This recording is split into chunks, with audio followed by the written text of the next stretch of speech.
সহকারী পররাষ্ট্রমন্ত্রী ডোনাল্ড লুর সফর আলোচনা ও সমালোচনার কেন্দ্রে পরিণত হয়েছিল। না, আপনি বারবার প্রশ্ন করেন, আপনার প্রশ্নের জবাব দিয়েছি। আসসালামু আলাইকুম। ডোনাল্ড লু ঘুরে যাওয়ায় বিএনপির মাথা খারাপ হয়ে গেছে। জনাব মুশফিক আহমেদ, আপনাকে স্বাগত জানাচ্ছি। ডোনাল্ড লুর সফরকে যদি দুই ভাগে ভাগ করি, নির্বাচনের আগে এবং পরে, আগের সফরে মার্কিন শেষ পর্যন্ত নিজেদের বিপদ নিজেরাই ডেকে আনলেন। দর্শক শ্রোতা, আপনারা জানেন যে ডোনাল্ড লু তিনি বাংলাদেশে এসেছে। দর্শক শ্রোতা, অবশেষে কি হতে যাচ্ছে এবং এই দিকে প্রধানমন্ত্রীর ক্ষমতা নিয়ে উঠেছে অনেক প্রশ্ন। দর্শক, আপনারা জানেন যে এবার যে নির্বাচনটি হয়েছিল সেই নির্বাচন নিয়ে কিন্তু অনেক আলোচনা ও সমালোচনা ছিল, কিন্তু অবশেষে যে সিদ্ধান্ত হলো, আমরা আজকে ভিডিওটি দেখলেই কিন্তু অনেক তথ্য আজকে জানতে পারবেন, যার কারণে সম্পূর্ণ ভিডিওটা না টেনে দেখতে চেষ্টা করবেন। তো কথা না বাড়িয়ে চলুন আমরা ভিডিও মূল আলোচনায় চলে যাই। ভিডিও মূল আলোচনায় চলে যাওয়ার আগে আপনার কাছে আমার ছোট করে একটু অনুরোধ, আপনি প্রত্যেক মুহূর্তের আপডেট পেয়ে যান তো অবশ্যই চ্যানেল সাবস্ক্রাইব করে দেবেন এবং পাশে থাকা বেল আইকনটি ক্লিক করে দেবেন, তাহলে প্রত্যেক মুহূর্তের আপডেটটি সবার আগে পৌঁছাবে আপনার কাছে। দর্শক, কথা না বাড়িয়ে চলুন আমরা আসলে ঘটনাটা কি হয়েছিল সে বিষয়ে আমরা বিস্তারিত দেখে আসি। আসসালামু আলাইকুম। ডোনাল্ড লু ঘুরে যাওয়ায় বিএনপির মাথা খারাপ হয়ে গেছে, এটি পররাষ্ট্রমন্ত্রী বলছেন। ভালো কথা। ডোনাল্ড লু বাংলাদেশে ঘুরে যাওয়ার পর মানে কেন মাথা ঘুরে যাবে? বিএনপি কি বলেছে যে আমরা খুবই হতাশ? তা তো বলেনি। তারা একটাই বলেছে যে ডোনাল্ড লু যা বলেছে তাতে মার্কিন যুক্তরাষ্ট্র তাদের অবস্থান বদল করেনি। অর্থাৎ কোন অবস্থান? বাংলাদেশের গণতন্ত্র, নির্বাচন, মানবাধিকার, এই প্রসঙ্গে কি অবস্থান বদল করেছে? একবারও কি ডোনাল্ড লু বলেছে যে নিষেধাজ্ঞা প্রত্যাহার করা হবে? একবারও কি বলেছে যে ভিসা নীতি এটা আর প্রয়োগ করা হবে না? সে তো পরিষ্কার বলছে যে ভিসা নীতি কার্যকর হয়েছে। আমরা তো জানি না যে তালিকাটা আসলে, তালিকাটা যদি পাওয়া যেত কখনো, তখন বলা যেত যে আসলে ভিসা নীতি কার্যকর হয়েছে কিনা। কিন্তু তারাই বলছে তো যে ভিসা নীতি তারা কার্যকর করেছে। পুলিশ, সরকারি দল, বিরোধী দল। এখন বিরোধী দলের ক্ষেত্রে অস্পষ্ট বিরোধী দল কোনটা? বিএনপি নাকি জাতীয় পার্টি নাকি ফোন পর্যায়ে? কেন পরিষ্কার না, কিন্তু তারা ঘোষণা দিয়েছে এবং বলেছে যে গণতন্ত্র, মানবাধিকার এটা তাদের মৌলিক থিম। এটাকে ধরে নিয়ে তারা বাংলাদেশের সঙ্গে সম্পর্ক এগোবে। যেহেতু এখন নির্বাচনের প্রসঙ্গ নেই, সুতরাং এখন নির্বাচন নিয়ে তারা কথা বলবে না। নির্বাচন নিয়ে তারা যে কথা বলেছিল, তারা চেষ্টা করেছিল বাংলাদেশে একটা ডায়ালগের মধ্যে দিয়ে অবাধ সুষ্ঠু নির্বাচন করা। এটি নিয়ে একটা টেনশন তৈরি হয়েছিল, কিন্তু এটা তাদের জন্য খুবই একটি স্বাভাবিক। তার মানে হচ্ছে যে তারা ওই প্রসঙ্গটা ছাড়ছে না। আজ হোক কাল হোক, তারা এই প্রসঙ্গ যখন আসবে আবারও তারা সোচ্চার হবে। তারা কি বলেছে? বলেছে বিদ্যমান সম্পর্কের সাথে আরো নতুন নতুন বিষয় নিয়ে তারা সরকারের সাথে এনগেজমেন্ট হচ্ছে। তারা মনে করে সরকারের সাথে এনগেজমেন্ট হওয়া মানে দেশের জনগণের সঙ্গে এনগেজমেন্ট হওয়া। যুক্তরাষ্ট্রের শিক্ষার্থী পাঠানোর ব্যাপারে তারা আগ্রহী। তার মানে কি এটা কি কোনো সরকারি কর্মসূচি না বাংলাদেশের জনগণের প্রতি তাদের একটা কমিটমেন্টের অংশ? তো এই কারণে মাথা খারাপ হওয়ার কথা না, বরং মাথা খারাপ হওয়ার কথা সরকারের। ডোনাল্ড লু তার সরকারি সফরের প্রথমেই সালমান এফ রহমানের কাছে জানতে চেয়েছে মার্কিন বিনিয়োগকারীরা কবে টাকা পাবে। তার মানে তাদের টাকা আটকে আছে। বলা যায় যে পাওনা টাকা আদায় করার জন্য ডোনাল্ড লু বাংলাদেশে এসেছে, সেটাও তো বলা যায়। তো এখন হাসান মাহমুদ যখন কি ওপেন ফোরামে বলেন, তখন এটি হচ্ছে রাজনৈতিক বক্তব্য।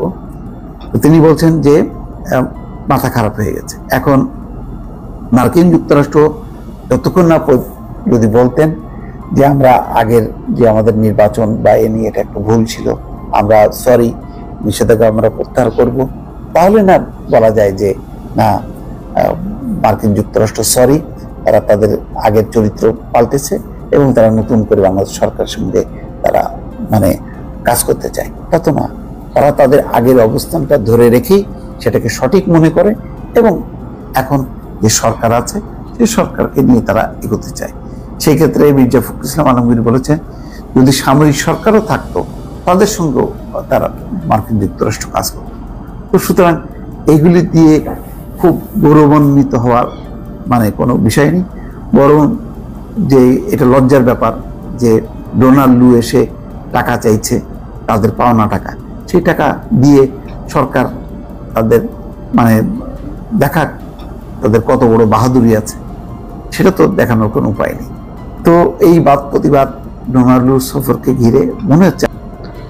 দর্শক, আপনার ভিডিওটি দেখলেন, আর ভিডিওটি দেখে যদি আপনার কোনো মন্তব্য থাকে তাহলে অবশ্যই কমেন্ট বক্সে আপনার মূল্যবান মন্তব্য জানিয়ে দেবেন। দর্শক, এখন আমরা পরবর্তী আরেকটি ভিডিও দেখবো, যেটা দ্বারা আমরা আরও কিছু তথ্য আমরা জানতে পারবো। দর্শক, চলুন আমরা সেই ভিডিওটি বিস্তারিত দেখে আসি। না না, আপনি বারবার প্রশ্ন করেন কেন? আপনার প্রশ্নের জবাব দিয়েছি।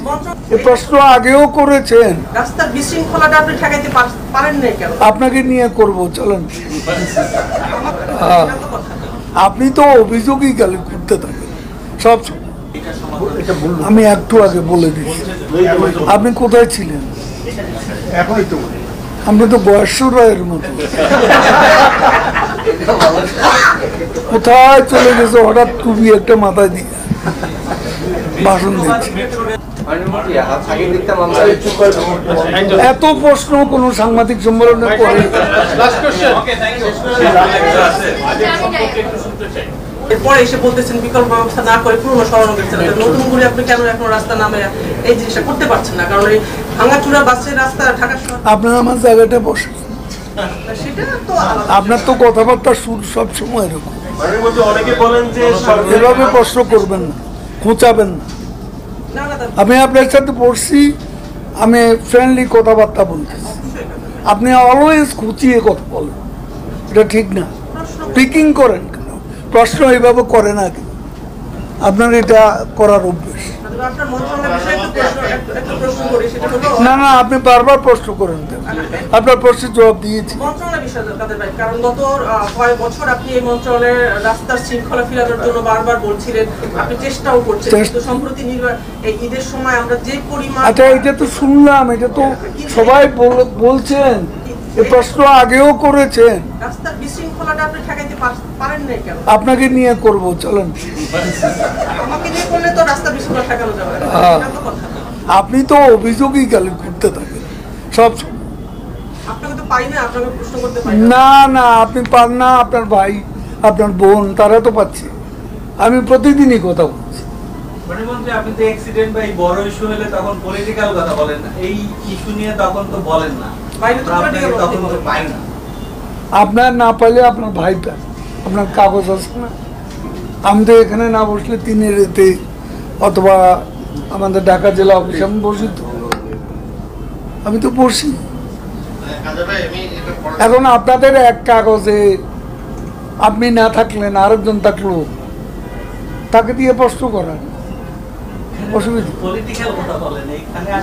পলিটিক্যাল জিজ্ঞেস করলে আমি কি করব?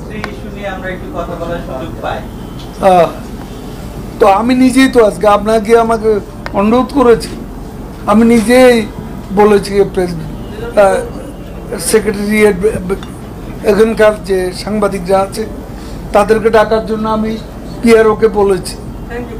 এটা তো আমার সদিচ্ছার কারণ, এটা আমি কোনো রিকোয়েস্ট তো পাইনি।